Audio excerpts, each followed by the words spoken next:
শেখ হাসিনার 50 বছরের রাজনীতি ছিল বাংলাদেশের মানুষের বিরুদ্ধে প্রতিশোধ গ্রহণের রাজনীতি, বললেন আল্লামা মামুনুল হক। রিমা দেব রায় এর তথ্যচিত্রে বিস্তারিত ডেস্ক রিপোর্ট। বাংলাদেশ খেলাফত মজলিসের মহাসচিব আল্লামা মামুনুল হক বলেছেন, শেখ হাসিনার 50 বছরের রাজনীতি ছিল বাংলাদেশের মানুষের বিরুদ্ধে প্রতিশোধ গ্রহণের রাজনীতি। শেখ হাসিনার রাজনীতি ছিল বাংলাদেশকে তলাবিহীন ছুরিতে পরিণত করার রাজনীতি।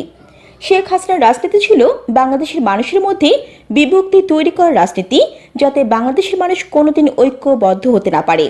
কিন্তু আজ বাংলার আবাল বৃদ্ধ বনিতা এক কাতারে দাঁড়িয়ে গেছে।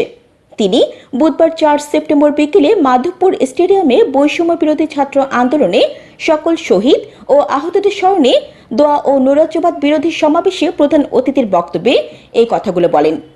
রাজনীতি ছিল বাংলাদেশের মানুষের বিরুদ্ধে প্রতিশোধ গ্রহণের রাজনীতি। খেলাফত মজলিসের মাধবপুর উপজেলা সভাপতি মাওলানা মহিউদ্দিন সলিমের সভাপতিত্বে সমাবেশে বক্তব্য রাখেন সিনিয়র যুগ্ম মহাসচিব মাওলানা আতাউল্লাহ আমিন, মাওলানা আব্দুল আজিজ, কেন্দ্রীয় সদস্য মাওলানা আবুল হাসান জালালি, দৈনিক আমার দেশ পত্রিকার বিশেষ প্রতিনিধি অলিউল্লাহ নোমান, সাংবাদিক আলাউদ্দিন, বৈষম্য বিরোধী ছাত্র আন্দোলনের মাধবপুর উপজেলা সমন্বয়ক সিরাজুল ইসলাম তানজিল সহ অনেকে। পথিক টিভি নিউজ ডেস্ক।